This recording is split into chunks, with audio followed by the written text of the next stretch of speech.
आपल्या आरक्षणाला कुठंतरी धोका पोचतोय, म्हणून एका तरुणाने आपलं संबंध जीवन आरक्षण वाचावं त्याच्यासाठी चालणाऱ्या आंदोलनामध्ये आपल्या जीवनाची आहुती दिली आहे. ती जीवनाची आहुती देताना त्याला 3 मुली, 1 मुलगा, बायको, घरदार काही दिसलं नाही. आणि ही तीव्रता या महाराष्ट्रामध्ये काही दिवसापासून आपण पाहतोय. म्हणून माझे हात जोडून पहिल्यांदा विनंती आहे की ज्यांच्यासाठी आरक्षणचा फायदा होणार आहे तेच जर अशा आत्महत्या करू लागले तर मग हे आरक्षण द्यायचं कुणाला? म्हणून कुणीही आताताईपणा करू नका. सरकार अतिशय सजग आहे.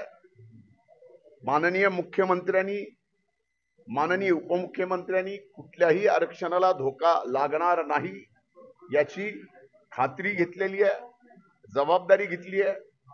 आणि यामध्ये या सर्व गोष्टी पाहत असताना आपण माध्यमांनी सुद्धा आता छत्रपती शिवशाहू फुले आंबेडकरांच्या या पुरोगामी महाराष्ट्रात जसा छत्रपती शिवाजी महाराजांनी गावकूस घालून दिला, तो गावकूस आता या आरक्षणाच्या वेगवेगळ्या लढायांमुळे राहिला नाही.